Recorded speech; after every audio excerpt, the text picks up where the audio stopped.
오늘 우리가 함께 하실 말씀은 우리 계속되는 마가복음 말씀입니다. 마가복음 1장 29절로부터 39절까지 말씀입니다. 29절 말씀 제가 먼저 읽도록 하겠습니다. 회당에서 나와 곧 야고보와 요한과 함께 시몬과 안드레의 집에 들어가시니 시몬의 장모가 열병으로 누웠는지라 사람들이 곧 그의 일로 예수께 여짜온대 나아가사 그 손을 잡아 일으키시니 열병이 떠나고 여자가 저희에게 수종드니라. 저물어 해질 때에 모든 병자와 귀신 들린 자를 예수께 데려오니 온 동네가 문 앞에 모였더라. 예수께서 각색 병든 많은 사람들을 고치시며 귀신을 내어 쫓으시되 귀신이 자기를 앓므로 그 말하는 것을 허락지 아니하시니라. 새벽 오히려 미명에 예수께서 일어나 나가 한적한 곳으로 가사 거기서 기도하시더니 시몬과 및 그와 함께 있는 자들이 예수의 뒤를 따라가 만나서 가로되 모든 사람이 주를 찾나이다. 이르시되 우리가 다른 가까운 마을들로 가자. 거기서도 전도하리니 내가 이를 위하여 왔노라 하시고 함께 봉독하시겠습니다. 이에 온 갈릴리에 다니시며 저희 여러 회당에서 전도하시고 또 귀신들을 내어 쫓으시더라. 아멘. 오늘 말씀의 배경이 되는 곳은 바로 가버나움이라고 하는 그런 동네입니다. 이 가버나움에는 바로 오늘 말씀과 같이 베드로와 안드레의 그 집이 있었던 곳입니다. 그 가버나움이라고 하는 도시는 갈릴리 호수, 우리가 성경을 통해서 들어보셨죠. 갈릴리 호수의 북쪽에 있는 그런 도시였습니다. 북쪽에 있는 도시였는데 그때 당시에 바닷길이라고 하는 그런 어떤 길이, 큰 길이, 무역로죠. 그런 길이 지나가는 중에 있는 그런 도시였습니다. 그러니까 이 갈릴리 호숫가에 있는 그런 도시 중에는 가장 중심이 되는 큰 도시였습니다. 또한 그뿐만 아니라 예수님께서 이 가버나움이라고 하는 이 도시에서 정말 복음을 전하시고 이적을 행하신 일들이 굉장히 성경에 많이 기록이 되어 있습니다. 그래서 예수님의 그 갈릴리 지역의 사역의 중심지가 바로 가버나움이다. 또는 예수님의 제2의 고향이다. 라고 이렇게 불릴 정도로 가버나움에서 일어난 일들이 굉장히 많이 있다는 것입니다. 우리가 지난주에 말씀을 통해서 이렇게 보았는데 예수님께서 이제 회당에서 가르치셨잖아요. 회당에서 가르치시고 그러니까 막 사람들이 권세 있는 새로운 가르치십니다 이렇게 말하기도 했고 또 귀신 들린 자가 있었는데 그 사람에게서 귀신들을 내쫓아 주시는 그런 일도 그런 이적도 행했습니다. 근데 그 가버나움에 있는 회당이 그 갈릴리 지역에 있는 회당 중에서 가장 큰 회당이었다 이렇게 말합니다. 그리고 2층으로 지어져 있었던 그런 회당이었다라고 이렇게 이야기를 하고 있어요. 근데 오늘 말씀을 보면 바로 예수님께서 예수님과 시몬, 안드레, 그 다음에 야고보, 요한 일행이 바로 그 베드로의 집에 가게 되는 거죠. 근데 그 자료를 이렇게 좀 찾아보니까 이 회당과 베드로의 집이 굉장히 가까웠어요. 굉장히 가까운 데 있었기 때문에 바로 그곳으로 이렇게 모시지 않았을까라는 그런 생각을 해보게 됩니다. 근데 막 집에 이제 모셨는데 보니까 시몬의 집에 와보니까 시몬의 장모가 이게 병에 걸려 있는 거예요. 구체적으로 열병을 앓고 있었다라고 이렇게 말씀을 하고 있습니다. 근데 열병을 앓고 있었는데 다른 사람들이 이제 예수님께 와가지고 뭐라고 얘기하냐면 이제 베드로의 장모님께서 열병에 걸리셨습니다 이렇게 얘기하니까 예수님께서 이제 다가가셔서 손을 잡아 일으키시니까 그 열병이 다 떠나갔다라고 이렇게 말씀하고 있습니다. 그리고 나서 이 베드로의 장모는 그들을 시중 들었다라고 이렇게 기록되고 있어요. 예전에 제가 이제 비다누에바 이제 여름에 이제 캠프 같은 거를 가거든요. 캠프를 가면은 하던 프로그램 중에 뭐가 있었냐면 이제 서로 잘 모르니까 이제 어떤 제목을 가지고 이렇게 디스커션 하면서 이제 서로 알아가자 이렇게 하는 그런 프로그램이 있었습니다. 근데 재밌게도 이제 여러 장소에 어떤 땐 2명이 모였다가 어떤 땐 3명이 모였다가 여러 명이 모이기도 하고 그 디스커션 하는 주제도 계속해서 바뀌는 거예요. 그렇게 해서 이제 디스커션을 하고 했습니다. 근데 딱 2명이 만나는 그런 자리였는데 디스커션 제목이 뭐였냐면 그 베드로의 부인에 대해서 얘기해 보라고 이렇게 얘기하는 거예요. 그래서 딱 떠오르는 장면이 이 장면이 오늘 말씀이 딱 떠오르더라고요. 그래서 그 베드로의 부인이 참 힘들었을 거다. 베드로의 부인이 굉장히 악처였을지도 모른다. 막 그런 얘기를 했어요. 왜냐하면 맨날 이 가버나움에서 사역을 하시면 어디로 갔겠습니까? 당연히 베드로 집에 갔겠죠. 그러면 뭐 얘기도 없이 언제 온다 얘기도 없이 사람들 막 데리고서 많은 사람들 데리고 오고 또 예수님 거기 있다고 하니까 사람들 막 찾아오고 막 그러잖아요. 그러니까 베드로의 부인이 얼마나 힘들었겠냐. 오죽하면 베드로의 장모까지도 병이 들지 않았겠냐. 막 이런 식으로 막 열심히 그냥 있는 시간 없는 시간을 다 얘기를 했습니다. 근데 이제 나중에 알게 됐는데 그 부인이 그 부인이 아닌 거예요. 예. 그러니까 이 베드로의 3번 부인한 거 있잖아요. 예수님 모른다고 3번 부인한 거, 그걸 얘기하라고 하는 거였는데 저는 베드로의 부인이 그냥 베드로의 와이프인 줄 알고 그 얘기를 좀 한참 이렇게 하고 있었던 거죠. 그러니까 아니 왜 베드로의 부인이 성경에도 안 나오는데 얘기하라고 했을까 뭐 하면서 열심히 얘기하고 보니까 그 부인이 아니었습니다. 어쨌든지 간에요, 베드로는 예수님을 집으로 모셨습니다. 아까도 말씀드렸지만 회당과 베드로의 집이 가까웠으니까 아마도 정말 예수님을 좀 쉬게 하시려는, 좀 쉼을 드리려는 그런 의도를 가지고 자기 집에 모신 것이 아니었을까라는 그런 생각을 해봐요. 물론 베드로의 장모가 열병에 걸렸다는 것 자체도 몰랐겠죠.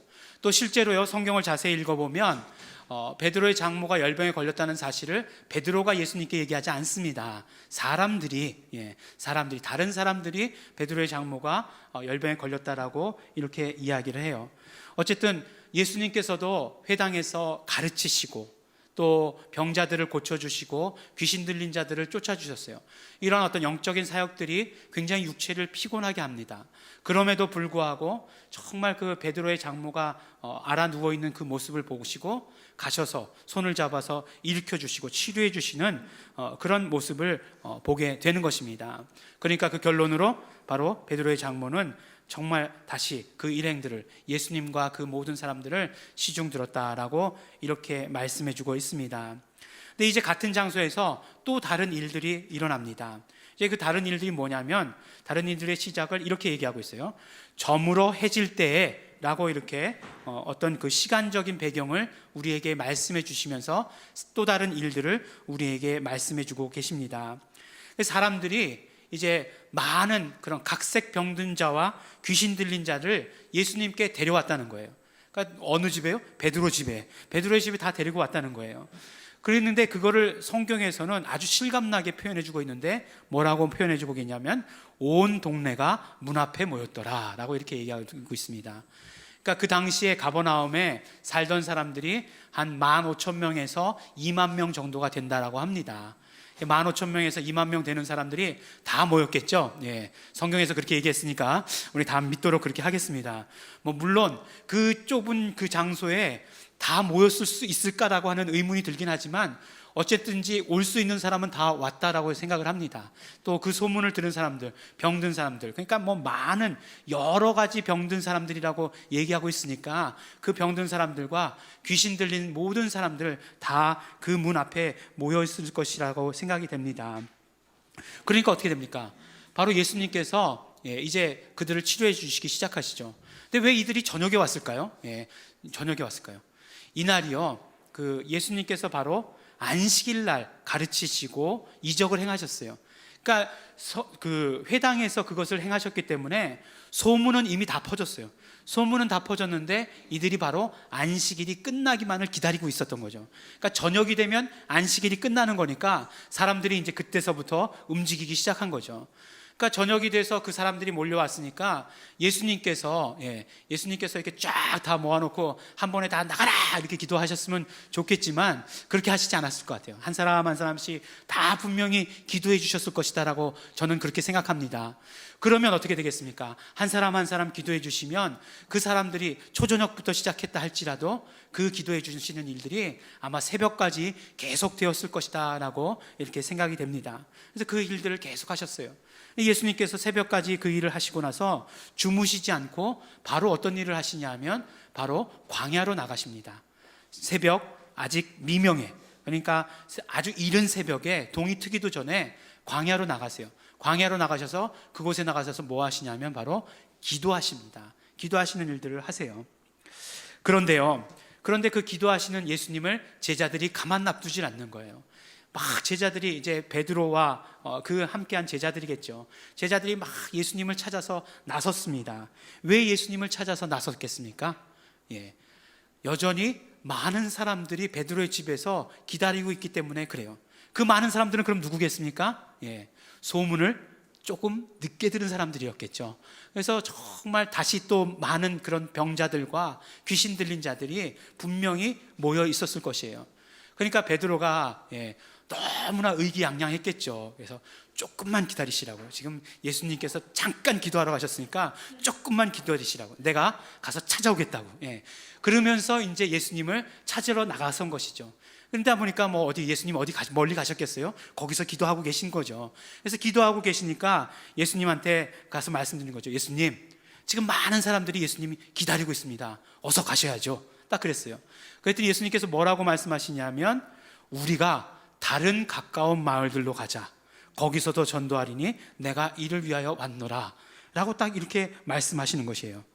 그러니까 제자들이 이렇게 원하는 이야기를 못 들었을 때, 그 성경의 제자들의 반응에 대해서 나오지 않지만 분명히 그렇게 물어봤을 거예요. 네? 이렇게 물어봤을 거예요.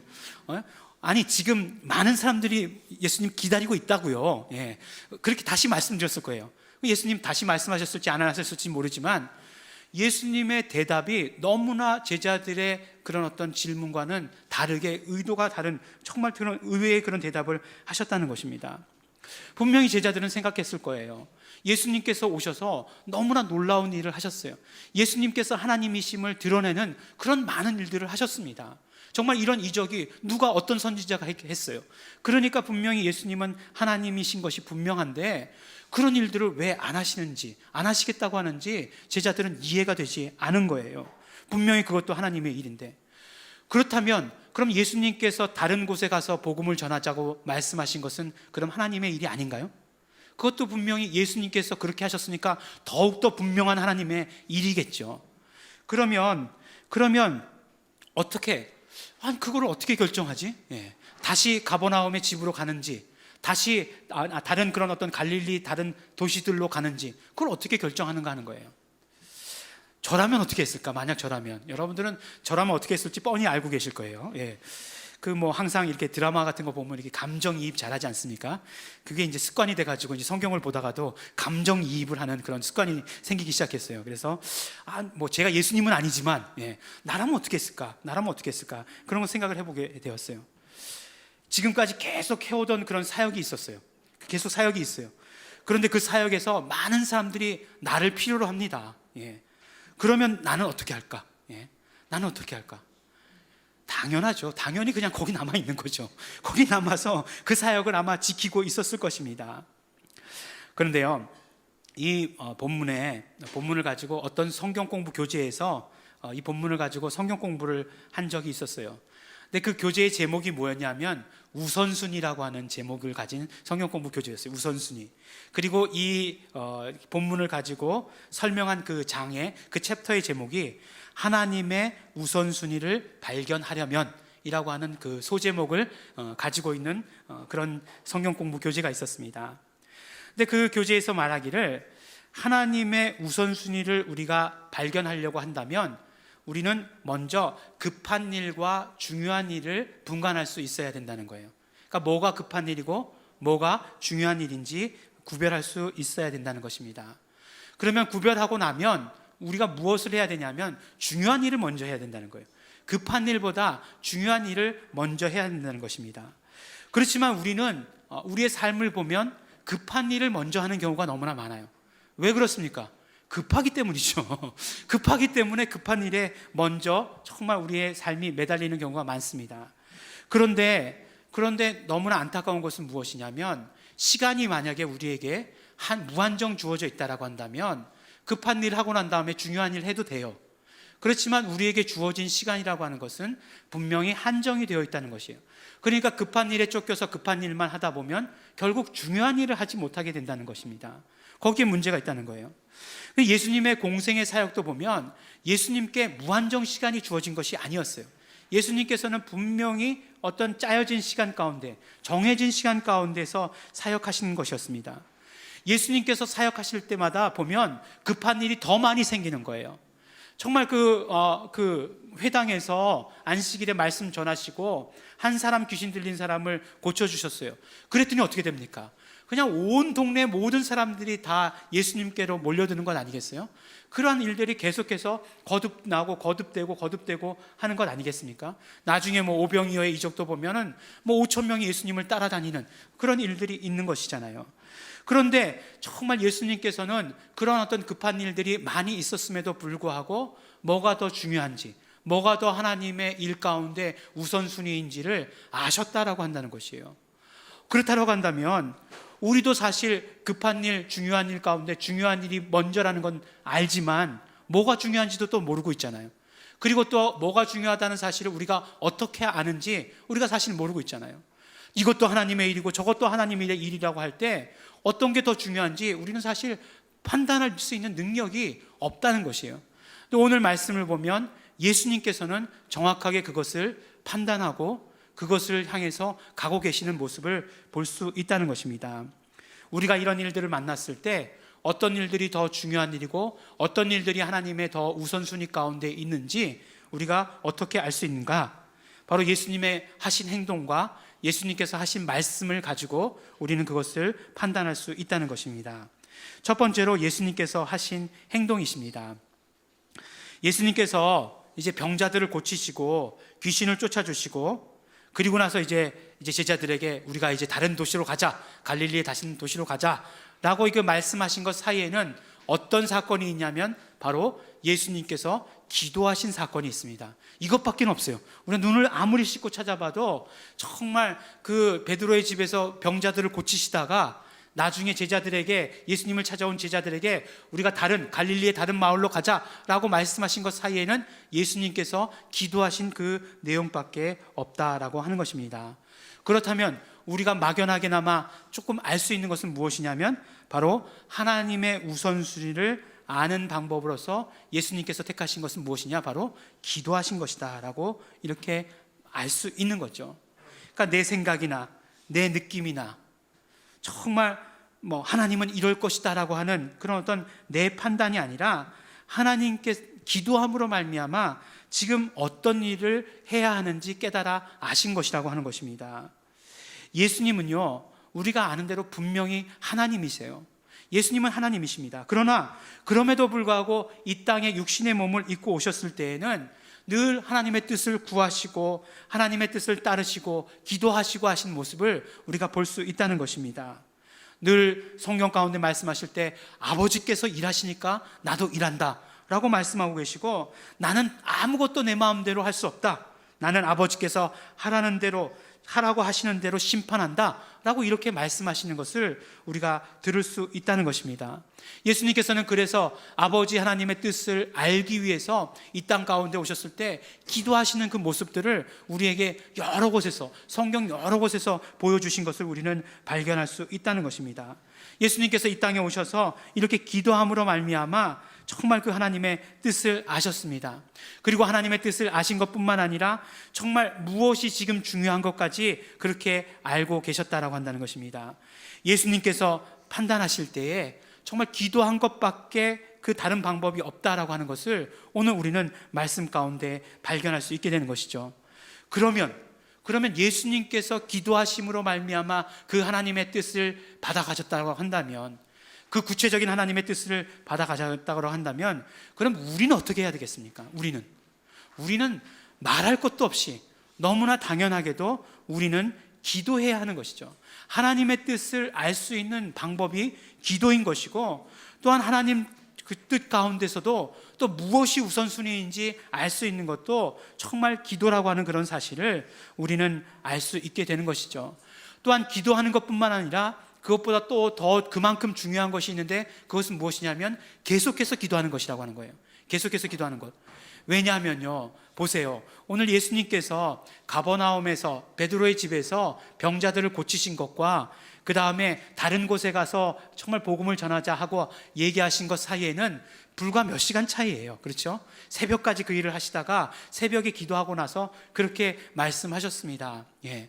그러면 우리의 기도의 효험이 얼마나 갈까 하는 것, 예. 한번 생각해 볼 문제 아니겠어요? 생각해 보면 하루가 가는 건가? 예. 일주일? 예. 한 달? 예. 램에서 기도에 많이 했으니까 예. 한 석 달은 가고 6개월은 가겠지. 예. 이런 것일까요? 예. 뭐 물론 그럴 수도 있겠지만, 그러나 계속해서 기도하는 것의 중요성에 대해서 또 오늘 우리에게 말씀해 주시는 것이죠. 우리가 계속해서 하나님의 뜻을 발견하려면, 계속해서 하나님께서 중요하다라고 말씀하시는 것이 무엇인지를 우리가 들으려면, 알려면 계속해서 기도해야 되는 것이다 라고 말씀해 주신 것입니다. 어쨌든 간에요, 우리에게 말씀해 주십니다. 예수님께서 하신 행동으로 하나님의 뜻을 우리가 어떻게 할 수 있는가? 하나님께서 중요하다라고 하는 것을 우리가 어떻게 할 수 있는가? 우리는 기도를 통해, 계속되는 기도를 통해서 알 수 있는 것입니다. 두 번째로 힌트가 되는 것은 예수님께서 하신 말씀이 우리에게 두 번째로 주어지는 힌트가 될 수 있습니다. 바로 예수님께서 그 다른 갈릴리의 다른 도시들에게 가서 복음을 전해야 되겠다라고 말씀하시고 나서 그 다음에 하신 말씀이 있어요. 뭐라고 하시는 말씀이냐면 내가 이를 위하여 왔노라 라고 이렇게 말씀을 하십니다. 그러니까 예수님께서 이렇게 말씀하신 것은 무슨 뜻이냐면, 예수님께서 이 땅 가운데 오신 목적이 무엇이냐? 바로 이 일을 하기 위해서 왔다라고 이렇게 말씀하시는 것이에요. 그러니까 오늘 읽은 말씀을 보면 이렇게 얘기하고 있죠. 가까운 마을, 다른 가까운 마을들로 가자. 거기서도 전도하리니 라고 이렇게 말씀하고 있는데, 근데 이제 말씀을 자세히 보면 우리가 주위에 가까운 도시들로 가자. 왜냐하면 내가 거기서 선포해야 되기 때문이다 라고 이렇게 말씀하시는 것을 우리가 들을 수 있게 돼요. 그러니까 선포한다는 것은 구체적으로 무엇을 말하느냐? 바로 하나님 나라의 복음을 선포하는 것, 전하는 것을 말합니다. 하나님 나라의 복음, 구원의 그 소식을 우리에게 알려주시는 것이 바로 선포예요. 그러면 어쩌면 그 선포라고 하는 것은 바로 가버나움에만 머무는 것이 아니었다라고 하는 그런 사실이에요.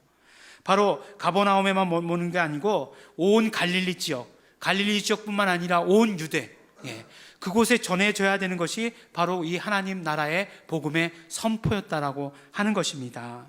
만약에요, 그것이 가버나움에만 머물러 있었다라고 한다면, 그렇다라고 한다면 우리가, 그 사람들 말고 우리가 그 복음을 들을 수 있었을까요? 그렇지 않았을 것입니다. 그렇기 때문에 그 복음의 선포가 그 지경을 넓혀가는 것이고, 그 복음의 선포가 더 많은 사람에게로 퍼져 나가야 되는 것이 하나님, 예수님께서 이 땅 가운데 오신 목적이고, 그것을 공생의 가운데서 이루시려고 했다는 것을 우리에게 말씀해 주시고 계시는 것입니다. 내가 이것을 위해서 왔다.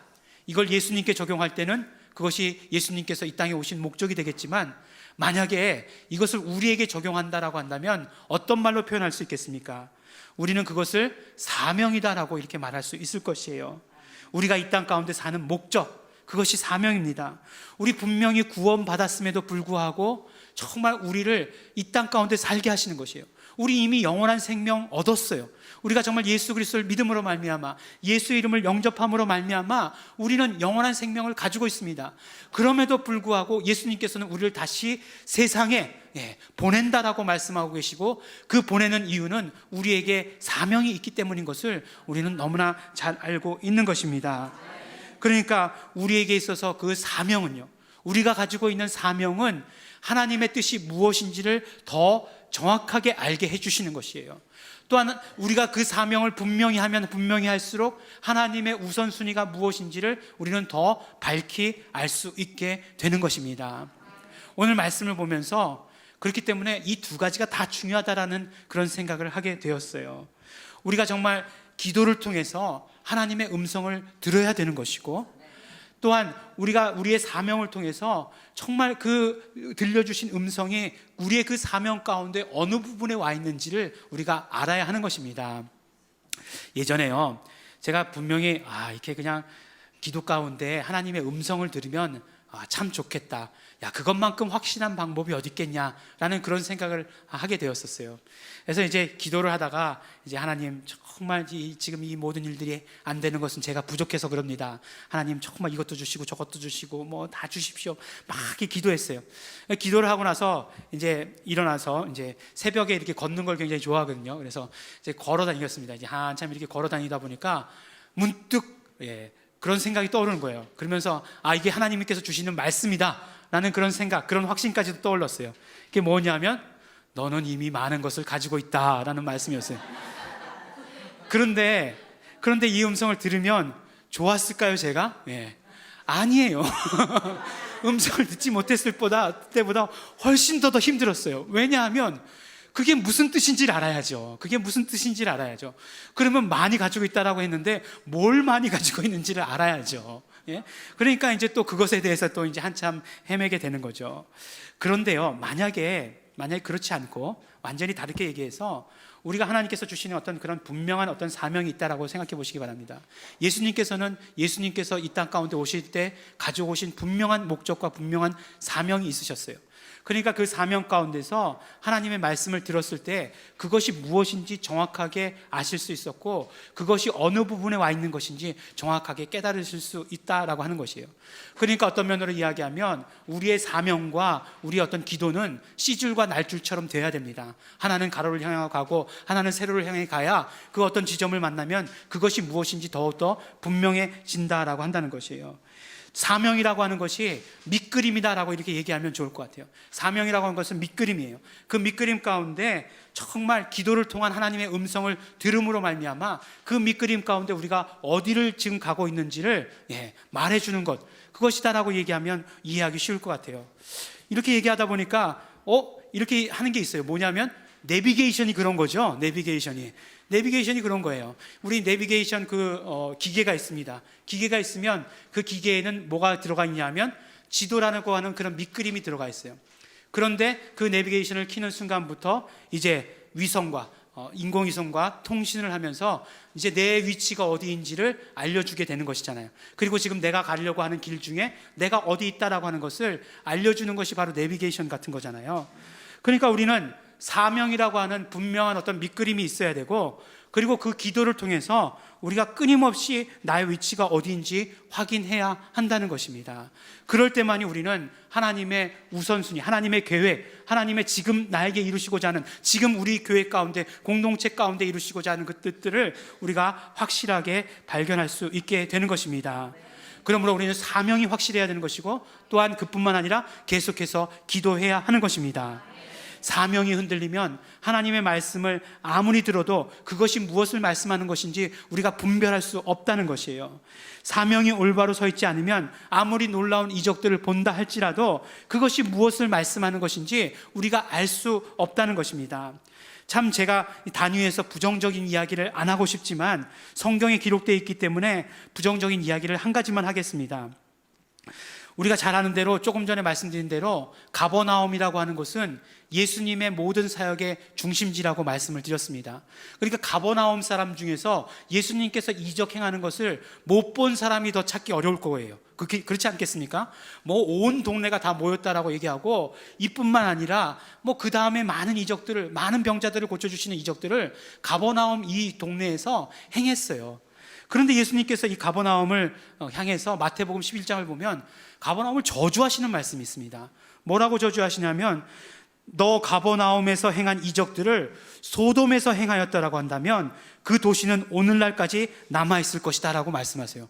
얼마나 심한 얘기입니까? 소돔과 고모라가 멸망했잖아요. 우리 그 얘기는 다 알고 계시죠. 정말 죄로 인해서 멸망했는데, 만약에 이 가버나움에서 행한 이적들을 소돔에서 행했다라고 한다면 거기가 멸망하지 않았을 것이다 라고 말씀하시는 것은 가버나움에 대해서 얼마나 실망하셨는가, 얼마나 심하게 얘기하시는가 하는 것을 알 수 있는 것이죠. 심판 날에 소돔 땅이 너보다 견디기 쉬울 것이다, 이렇게까지 말씀하시는 것을 볼 수 있습니다. 참 재밌게도요, 오늘 말씀을 보면 우리는 치료받은 사람들이 그 다음에 어떻게 됐는가가 굉장히 궁금해요. 그렇죠? 신데렐라 그 이후의 삶 굉장히 궁금하지 않습니까?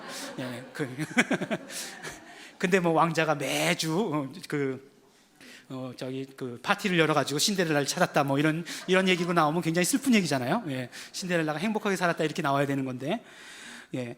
그런데 오늘 보면 말씀 가운데 보면 그런 관심사에 대해서는 전혀 이야기하고 있지 않아요. 오직 관심을 가지고 기록하고 있는 말씀은 무엇이냐면 예수님의 복음이 온 갈릴리 가운데 퍼졌다라고 이렇게 말씀해 주세요. 그러면서도 그 가운데서도 또 역시 마찬가지로 그 가운데서도 병자들을 치료하시고 귀신 들린 자들에게서 귀신들을 내쫓아 주셨다라고 하는 그런 말씀을 하고 계시는 것입니다. 그런데 그 가운데서 가장 중심되는 것은 무엇이냐면 바로 예수님의 그 복음 선포가 온 갈릴리 지역에서 행하여졌다라고 하는 그 말씀이 가장 중심되는 말씀이고, 또한 오늘 말씀 가운데 우리에게 메시지로 주시는 말씀인 것입니다. 무슨 말씀입니까? 바로 복음 선포는 계속되어야 한다는 것이 우리에게 주시는 메시지인 것이에요. 우리가 사명을 더욱더 분명히 함으로 말미암아, 우리가 계속 기도함으로 말미암아, 그래서 하나님의 주시는 우리 말씀을 받아가지고 정말 우리가 복음 선포를 계속해 나아가야 한다는 것이 우리에게 주시는 그런 말씀인 것입니다. 정말 우리의 사명을 더욱더 분명히 해야 돼요. 뭐 내비게이션 얘기 나왔으니까 또 한 가지 하자면, 그 밑그림이라고 말씀드렸잖아요. 근데 이거 업데이트 제대로 안 해주면 어떻게 됩니까? 어느 순간 제가 다리를 건너고 있는데 내비게이션을 보니까 혼자서 물을 헤엄쳐 건너고 있는 그런 장면이 나오고 그러잖아요. 업데이트를 계속 해줘야 되는 거잖아요. 우리의 사명을요, 매일매일 우리의 삶 가운데서 더욱더 분명히 해줘야 하는 것이에요. 그리고 계속해서 기도해 줘야 됩니다. 내비게이션이 터널을 들어가면 어떻게 됩니까? 통신이 끊겨가지고 지금 내가 몇 킬로로 달리는지 표시를 안 해줘요. 그렇지만 계속되는 그런 어떤 통신 가운데 있을 때 내 위치가 어디에 있는지 정확하게 알려주는 것처럼 끊임없는 그런 어떤 기도를 통해서 우리는 지금 우리가 어디에 있고 지금 우리가 무슨 일들을 해야 되는지를 계속해서 기도 가운데 받아 가져야 하는 것입니다. 오늘 우리에게 말씀해 주십니다. 예수님께서 하신 행동, 예수님께서 하신 말씀들을 통해서 우리는 받아 가져야 돼요. 바로 이 복음의 선포는 계속되어야 한다라고 하는 그 메시지를 우리 받아야 가져야 합니다. 우리 사랑하는 우리 예일중앙교회 성도 여러분, 우리에게 주신 사명은요, 너무너무나 분명하고 너무너무나 독특합니다. 기도할 때마다 지금 우리가 어디 있는지 말씀해 주고 계십니다. 우리는 또한 우리의 사명과 그 기도를 통해서 정말 복음 선포가 계속되어야 되는 것을 우리에게 또한 말씀해 주고 계시는 것입니다. 사명과 기도 가운데 계속되어지는 그 복음 선포 가운데 늘 항상 함께 계시는 우리 성도 여러분들이 되시기를 예수 이름으로 축원합니다. 우리 함께 기도하시겠습니다. 우리 먼저 우리 감사 기도하시겠습니다. 정말 예수 그리스도의 그 복음 선포, 하나님 나라의 그 복음 선포가 온 세상 온 민족을 향해 이루어졌기 때문에 우리도 그 복음을 받아 듣게 된 것 우리 감사하시면서 기도하시기 바랍니다. 또한 오늘 말씀을 통해서 우리는 우리의 사명을 더욱더 분명히 할 수 있게 되기를 바랍니다. 또한 계속 기도에 결단할 수 있도록 되기를 바랍니다. 그러므로 말미암아 하나님께서 이루어지는 일들이 나의 삶 가운데서, 우리 교회 가운데서, 우리 공동체 가운데서 그대로 이루어지게 되기를 소원합니다. 우리 감사하시면서, 소원하시면서, 또한 결단하시면서 우리 다 같이 통성으로 기도하시겠습니다.